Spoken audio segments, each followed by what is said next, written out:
Hello student, welcome to our YouTube channel commerce efficiency. आज की class में cover करेंगे topic closing and balancing of account और इसके अलावा भी कुछ इंपॉर्टेंट टॉपिक कवर करेंगे। इसी लास्ट क्लास में हमने एग्जांपल कवर किया था कि कैसे हम जर्नल एंट्री की पोस्टिंग करते हैं लेजर अकाउंट में। तो हमने कुछ इंपॉर्टेंट लेजर्स प्रिपेयर किए थे लास्ट क्लास के अंदर, विद एग्जांपल हमने कवर किया था कंसेप्ट। अगर अभी तक आपने लास्ट क्लास ही नहीं देखी, देखिए ताकि आपकी स्टडी में कंसिस्टेंसी बनी रहे। अगर अभी तक आपने मेरे यूट्यूब चैनल कॉमर्स एफिशिएंसी को सब्सक्राइब नहीं किया, सब्सक्राइब कीजिए और बेल आइकन जरूर प्रेस कीजिए ताकि जब भी मैं न्यू वीडियोस अपलोड करूँ सबसे पहले नोटिफिकेशन आपके पास जाए, आप वीडियोस को देखकर आपकी स्टडी बूस्टअप हो। कवर करते हैं आज का कंसेप्ट है closing and balancing of accounts. यानी कि जब हम लेजर अकाउंट प्रिपेयर करते हैं, ईच एंड एवरी ट्रांजेक्शन जो बिजनेस के अंदर हुई है, चाहे वो पर्सनल अकाउंट से रिलेटेड हो, रियल अकाउंट से रिलेटेड हो, नॉमिनल अकाउंट से रिलेटेड हो, तो हमने हर एक ट्रांजेक्शन का लेजर पोस्टिंग किया था। तो जब हमने लेजर पोस्टिंग किया लास्ट क्लास के अंदर, लेजर अकाउंट बनाए थे, तो हमने किसी भी लेजर को क्लोज नहीं किया था। जस्ट हमने लेजर बनाए और उन्हें ऐसे ही छोड़ दिया था बिना क्लोज किए। जैसा कि ये लास्ट एग्जांपल के अंदर गिवन भी है कि हमारे पास बहुत सारे लेजर्स प्रिपेयर किए गए हैं। कैश अकाउंट, इसको क्लोज नहीं किया, ऐसे ही छोड़ दिया गया है। Capital account, furniture account, purchase account, इस तरीके से जो हमने लेजर्स प्रिपेयर किए हैं लास्ट क्लास के अंदर, लास्ट एग्जाम्पल में बहुत सारे लेजर्स है जो प्रिपेयर किए गए थे, इसको हमने ऐसे ही छोड़ दिया था। इसमें किसी भी लेजर को है जो क्लोज नहीं किया था, क्योंकि ये कंसेप्ट आज का है कि कैसे हम क्लोजिंग करें और बैलेंसिंग करें अकाउंट्स को। कई बार क्या होता है कि बिजनेसमैन जो अकाउंटिंग पीरियड के एंड में ये इंटरेस्टेड होता है जानने के लिए कि किस अकाउंट की क्या पोजीशन है, तो उस केस में फिर क्या करते हैं, अकाउंट को बैलेंस्ड करते हैं, क्लोज करना पड़ता है, बैलेंसिंग फिगर कैलकुलेट करनी पड़ती है। तो हम कैसे बैलेंसिंग फिगर कैलकुलेट करते हैं? जब हमने लेजर अकाउंट बनाए थे तो लेजर अकाउंट का फॉर्मेट क्या था, एक डेबिट साइड थी और दूसरी क्रेडिट साइड थी। सबसे फर्स्ट कॉलम आता था डेट का, सेकंड कॉलम था पार्टिकुलर्स, पार्टिकुलर्स के बाद जनरल फोलियो और अमाउंट। ऐसे ही क्रेडिट साइड पे फर्स्ट कॉलम आता था डेट का, सेकंड पार्टिकुलर्स, फिर उसके बाद जनरल फोलियो और अमाउंट का कॉलम। तो बैलेंसिंग कैसे करेंगे हम लेजर अकाउंट को कि ये इसकी डेबिट साइड होती है, ये इसकी क्रेडिट साइड होती है। अगर लेजर का डेबिट साइड ज़्यादा आ गया क्रेडिट साइड से, तो डेबिट साइड ज़्यादा है क्रेडिट साइड से, तो ऑब्वियस है कि बैलेंसिंग फिगर यहाँ आएगी, बाय बैलेंस सीडी के नाम से दिखाएंगे। तो जो ये बैलेंस आया है इसे हम बोलते हैं डेबिट बैलेंस। डेबिट बैलेंस बोलेंगे, ऐसा नहीं है कि क्रेडिट साइड यानी क्रेडिट बैलेंस बोल रहे हैं, नहीं ऐसा नहीं बोलना, इसे हम डेबिट बैलेंस बोल रहे हैं क्योंकि ये डेबिट साइड ज़्यादा आने से हुआ है। लेकिन कई बार क्या होता है कि जो लेजर अकाउंट होता है उसका क्रेडिट साइड ज़्यादा होता है किससे, डेबिट साइड से। अगर क्रेडिट साइड का टोटल ज़्यादा आता है डेबिट साइड से, तो बैलेंसिंग फिगर कहाँ आएगी, डेबिट साइड पे आएगी, तो उसे हम टू बैलेंस सीडी के नाम से दिखाएंगे। तो जो यहाँ पे बैलेंसिंग फिगर आई है इसे हम क्रेडिट बैलेंस बोलेंगे। नेक्स्ट आते हैं कि जैसा कि हम जानते हैं अकाउंट्स को क्लासिफाई किया गया 3 कैटेगरीज के अंदर, नेचर के अकॉर्डिंग, जैसे पर्सनल अकाउंट, रियल अकाउंट और नॉमिनल अकाउंट। तीनों अकाउंट्स को बैलेंस करने के डिफरेंट मेथड्स होते हैं। जैसे फर्स्ट हमारे पास अकाउंट आता है closing of personal account. Personal account कौन से होते थे, जिनमें हम पर्सन से रिलेटेड लेजर अकाउंट प्रिपेयर करते, जैसे राम श्याम वगैरह के अकाउंट होना। तो हम पर्सनल अकाउंट को क्लोज करेंगे तो हमें पता चल जाएगा कि कितना डेटर से पैसा लेना है और कितना क्रेडिटर्स को पैसा देना है।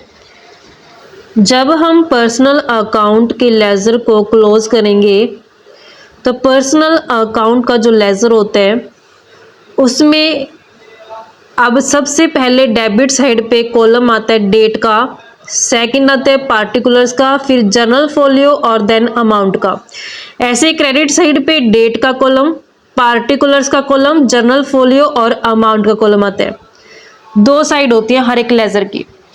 तब यहाँ पे जब हम टोटल करेंगे दोनों साइड का, अगर मान लेते हैं क्रेडिट साइड ज़्यादा आ गई डेबिट साइड से, क्रेडिट ज़्यादा है डेबिट क्या है, कम है, तो बैलेंसिंग फिगर यहाँ आएगी टू बैलेंस सीडी के नाम से दिखाएंगे ताकि बैलेंस क्या हो जाए, दोनों साइड के इक्वल आ जाए। तो इस बैलेंस को हम कौन सा बैलेंस बोलेंगे, क्रेडिट बैलेंस बोलेंगे, क्योंकि ये क्रेडिट साइड ज़्यादा आने के कारण है। तो जो बैलेंस आया ये, इसको हम नेक्स्ट अकाउंटिंग पीरियड के दौरान क्या कर देंगे, ब्रॉट फॉरवर्ड कर देंगे। तो यहाँ पे बाय बैलेंस बीडी के नाम से लिखा जाएगा ये बैलेंस जो आएगा।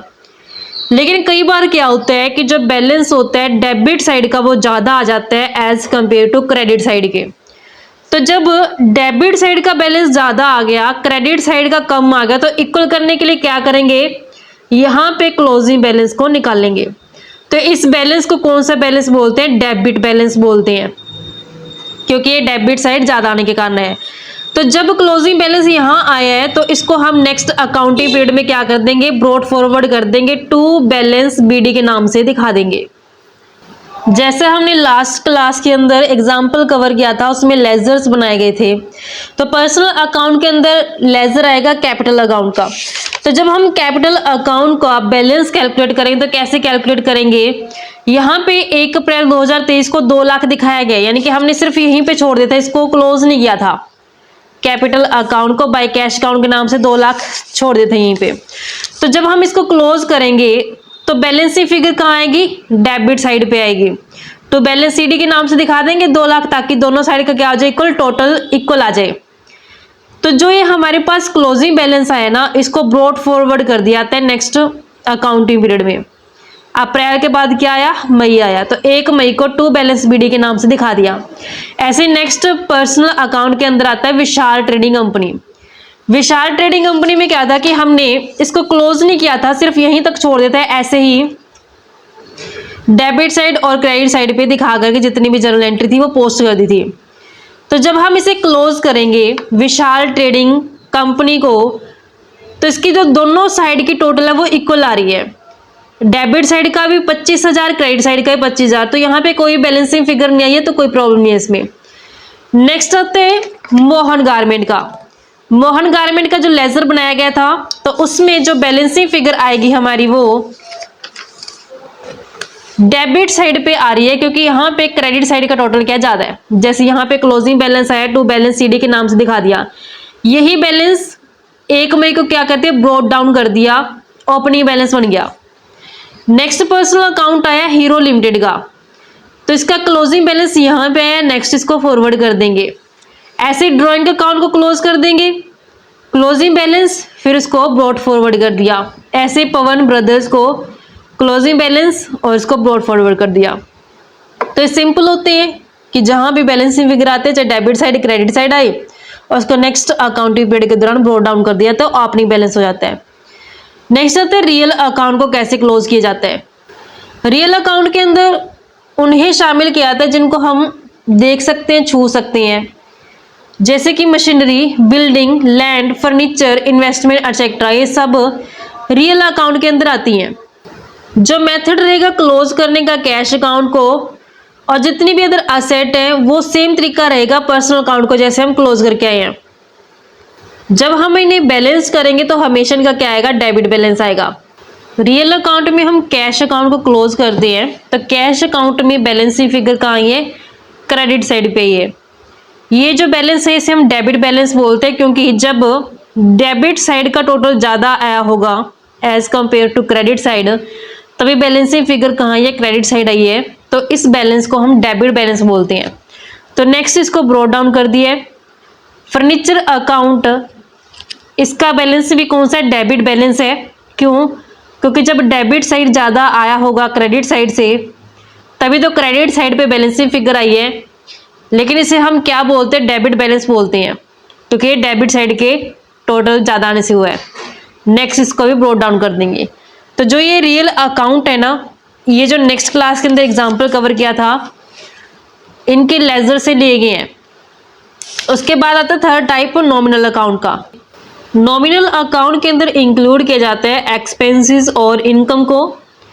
जो ये अकाउंट इन्हें बैलेंसिंग नहीं किया जा सकता, क्योंकि इनका मेन पर्पस क्या होता है, नॉमिनल अकाउंट को ओपन करने का नेट प्रॉफिट और लॉस को जानना होता है कि फर्म के अंदर एक अकाउंटिंग पीरियड के दौरान कितना प्रॉफिट कमाया गया है और कितना लॉस सफ़र किया गया है। Trading and profit and loss account बना करके हम इसका पता लगाते हैं। डिटेल में इसे हम चैप्टर फाइनल अकाउंट के अंदर कवर करेंगे। जो अकाउंट रिलेटेड होता है गुड्स से, जैसे कि purchase account, sale account, purchase return account, sales return account, stock account, इन्हें हम बैलेंस नहीं करते। इन्हें हम क्लोज करते हैं ट्रांसफर करके ट्रेडिंग अकाउंट में जब अकाउंटिंग पीरियड का एंड हो जाता है। इसका डिटेल हम फाइनल अकाउंट के अंदर कवर करेंगे। जैसे लास्ट एग्जांपल की लेजर थी परचेज अकाउंट। परचेज क्या होता है? एक्सपेंस होते हैं, नॉमिनल अकाउंट के अंदर कवर किए जाते हैं। तो जैसे इसका क्या किया कि टोटल करके छोड़ दिया, ऐसे परचेज रिटर्न अकाउंट ऐसे छोड़ रखा है टोटल करके। Discount received account, sales account को भी ऐसे ही टोटल करके छोड़ दिया गया है। Discount allowed account, rent account, salary account, तो ये हमारे सब नॉमिनल अकाउंट के अंदर कवर किए जाते हैं। जितने भी ये लेजर अकाउंट थे ये सभी लास्ट एग्जांपल के लेजर हैं। उनमें से क्लासिफाई कर दिया गया कि कौन से लेजर्स पर्सनल अकाउंट के, रियल अकाउंट के, नॉमिनल अकाउंट के, कैसे इन्हें बैलेंसिंग किया जाता है। आई होप आपको क्लियर हो गया है। नेक्स्ट आता है ट्रायल बैलेंस, क्योंकि हम जानते हैं कि जितने भी लेजर्स होते हैं उनके बैलेंसेस कहाँ ट्रांसफर किए जाते हैं? ट्रायल बैलेंस में। तब हम सबसे पहले रिकॉर्डिंग करते हैं, जितने बिजनेस के अंदर ट्रांजैक्शन होती है तो उसे हम जर्नल या फिर सब्सिडरी बुक्स के अंदर है जो रिकॉर्ड करते हैं। सब्सिडरी बुक्स के अंदर अगर बिजनेस का साइज छोटा तो जर्नल इनफ रहती हैं, अगर बिजनेस का साइज बड़ा होता है तो उसके लिए 8 तरीके की सब्सिडरी बुक्स है जो बनानी पड़ती है। नेक्स्ट स्टेप में हमने क्लासीफाइंग किया होता है। क्लासीफाइंग का मतलब क्या होता है कि जितनी भी सिमिलर नेचर की ट्रांजैक्शन होती है उनको एक ही अकाउंट के अंदर रिकॉर्ड करते हैं, जिसे हम लेजर बोलते हैं। तो लेजर्स बनाए जाते हैं, हर एक ट्रांजैक्शन के डिफरेंट लेजर्स प्रिपेयर किए गए हैं। सेल्स का अलग, परचेज का अलग, इनकम का अलग, एक्सपेंडिचर्स का अलग, तो हमने हर एक लेजर प्रिपेयर किया। अब हमने आज की क्लास में क्या किया, इन्हीं लेजर के बैलेंस कैलकुलेट किए। बैलेंस कैलकुलेट किए तो बैलेंस कैसे कैलकुलेट किए कि अगर डेबिट साइड का टोटल ज़्यादा था क्रेडिट साइड से तो इसे हम डेबिट बैलेंस बोलते हैं। जब क्रेडिट साइड का टोटल ज़्यादा था डेबिट बैलेंस से तो हम इसे क्रेडिट बैलेंस बोलते हैं। उसके बाद नेक्स्ट स्टेप में क्या करते हैं, ट्रायल बैलेंस को प्रिपेयर किया जाता है। ट्रायल बैलेंस कैसे बनाया जाता है कि जितने भी लेजर्स के डेबिट बैलेंस होते हैं वो सभी ट्रायल बैलेंस के डेबिट साइड जाते हैं, जितने भी क्रेडिट बैलेंस होते हैं वो सभी क्रेडिट साइड जाते हैं, जिस कारण से ट्रायल बैलेंस का डेबिट और क्रेडिट दोनों साइड क्या होती है, इक्वल हो जाती हैं। तो जब ट्रायल बैलेंस की डेबिट और क्रेडिट दोनों साइड इक्वल आ जाएगी तो उससे हमें पता चल जाएगा कि जितने भी लेजर्स बनाए गए हैं वो सभी लेजर्स बिल्कुल अर्थमेटिक एक्यूरेट है, उनमें किसी भी तरीके की अर्थमेटिक इनएक्यूरेसी नहीं पाई गई, यानी कि कोई भी गलती है जो अर्थमेटिक तरीके से नहीं की गई है। सभी लेजर्स बिल्कुल बढ़िया तरीके से एक्यूरेट हैं। जो हमने लेजर्स के बैलेंसेस किए हैं इनको अब हम ट्रायल बैलेंस के अंदर ट्रांसफर करते हैं। जो ट्रायल बैलेंस का फॉर्मेट रहता है, ट्रायल बैलेंस के फॉर्मेट में पार्टिकुलर्स का कॉलम आता है, पार्टिकुलर्स के बाद लेजर फोलियो, फिर डेबिट बैलेंस और देन क्रेडिट बैलेंस। अब हमने जब क्लोज किया था पर्सनल अकाउंट के अंदर कैपिटल अकाउंट को तो उसमें बैलेंस कौन सा है, ये क्रेडिट बैलेंस। इसे मैंने क्रेडिट बैलेंस क्यों किया, क्योंकि ये क्रेडिट साइड ज़्यादा है और डेबिट साइड कम है, जिस कारण से बैलेंसिंग फिगर है जो डेबिट साइड पे ही है, तो इस बैलेंस को हम क्रेडिट बैलेंस बोलते हैं। तो जब मैं ट्रायल बैलेंस के अंदर इसे दिखाऊंगी तो किस में दिखाऊंगी, क्रेडिट बैलेंस में दिखाऊंगी, 2 लाख कैपिटल अकाउंट के। ट्रायल बैलेंस के अंदर कैपिटल अकाउंट के नाम से दिखाएंगे, क्रेडिट बैलेंस में 2 लाख रुपए। नेक्स्ट लेजर बैलेंस होगी, कोई भी बैलेंसिंग फिगर नहीं आई थी क्योंकि डेबिट साइड और क्रेडिट साइड दोनों का टोटल इक्वल था। नेक्स्ट मोहन गारमेंट्स के अंदर बैलेंसिंग फिगर जो आई है वो डेबिट साइड पे आई है, लेकिन इसे हम क्रेडिट बैलेंस बोलते हैं क्योंकि क्रेडिट साइड ज़्यादा था डेबिट साइड से, इस कारण से बैलेंसिंग फिगर डेबिट साइड पे है तो इसे हम क्रेडिट बैलेंस बोलते हैं। तो ट्रायल बैलेंस के अंदर हम क्रेडिट बैलेंस के कॉलम में दिखाएंगे मोहन गारमेंट्स को, ट्रायल बैलेंस में मोहन गारमेंट्स के नाम से दिखाएंगे क्रेडिट बैलेंस के अंदर 8,000 रुपये। नेक्स्ट लेजर है हीरो लिमिटेड की, बैलेंसिंग फिगर यहाँ है, जब डेबिट साइड ज़्यादा थी क्रेडिट साइड से, इस कारण से balancing figure credit side I है। तो इसे हम डेबिट बैलेंस बोलते हैं। तो डेबिट बैलेंस में ट्रायल बैलेंस के अंदर हीरो लिमिटेड के 18,000 दिखाएंगे। हीरो लिमिटेड के नाम से डेबिट बैलेंस के कॉलम में 18,000 रुपये। नेक्स्ट लेजर ड्राइंग अकाउंट है। क्लोजिंग बैलेंस यहाँ पे है, डेबिट साइड ज़्यादा है क्रेडिट साइड से, इस कारण से balancing figure credit side I है, इसे भी हम डेबिट बैलेंस बोलेंगे। ड्राइंग अकाउंट को डेबिट बैलेंस में 14,000 दिखाएंगे ट्रायल बैलेंस के अंदर। ट्रायल बैलेंस में ड्राइंग्स के नाम से ड्राइंग अकाउंट के 14,000 डेबिट बैलेंस के अंदर दिखा दिए। नेक्स्ट लेजर पवन ब्रदर की है। क्लोजिंग बैलेंस यहाँ पे यानी कि क्रेडिट साइड ज़्यादा थी डेबिट साइड से, इस कारण से बैलेंसिंग फिगर डेबिट साइड है, तो इसे हम क्रेडिट बैलेंस बोलेंगे। ट्रायल बैलेंस के अंदर पवन ब्रदर के 24,000 क्रेडिट बैलेंस में दिखाएंगे। ट्रायल बैलेंस में पवन ब्रदर के नाम से क्रेडिट बैलेंस के अंदर दिखाएंगे 24,000 रुपये। नेक्स्ट रियल अकाउंट को क्लोज किया गया था, जिसमें कैश अकाउंट का जो बैलेंस है वो यहाँ पे क्रेडिट साइड पे दिखाया गया है, यानी कि डेबिट साइड का टोटल ज़्यादा है क्रेडिट साइड से, तो ये हमारे पास डेबिट बैलेंस है 1,48,050। ट्रायल बैलेंस के अंदर कैश अकाउंट के नाम से डेबिट बैलेंस में 1,48,050 रुपये। नेक्स्ट फर्नीचर अकाउंट का भी डेबिट बैलेंस है 20,000 से। फर्नीचर अकाउंट के डेबिट बैलेंस में दिखाएंगे 20,000 रुपये। नेक्स्ट नॉमिनल अकाउंट आते हैं। नॉमिनल अकाउंट में परचेजेज अकाउंट टोटल 1,15 में से 4,000 माइनस करके 1,11,000 दिखाएंगे। परचेज का बैलेंस डेबिट होता है क्योंकि ये एक्सपेंस होती है, एक्सपेंस का बैलेंस डेबिट होता है नॉमिनल अकाउंट के रूल के हिसाब से। नेक्स्ट आते हैं परचेज रिटर्न अकाउंट, इसका बैलेंस क्रेडिट होता है 5,000 से। Purchase return account credit balance दिखाएंगे 5,000 से। नेक्स्ट डिस्काउंट रिसीव अकाउंट का भी क्रेडिट बैलेंस होता है, तो टोटल कर देंगे 1,000 और 200 1,200 हो जाएगा। डिस्काउंट रिसीव्ड अकाउंट के नाम से 1,200 रुपये दिखाएंगे। सेल्स अकाउंट का टोटल 79,000 है, ये भी क्रेडिट बैलेंस होता है नॉमिनल अकाउंट के अकॉर्डिंग। सेल्स अकाउंट को दिखाएंगे 79,000 क्रेडिट बैलेंस में। डिस्काउंट अलाउड अकाउंट का डेबिट बैलेंस होता है, डिस्काउंट अलाउड अकाउंट को डेबिट बैलेंस में 150। रेंट अकाउंट सैलरी अकाउंट दोनों का बैलेंस डेबिट होता है 2,000 से और 4,000 से।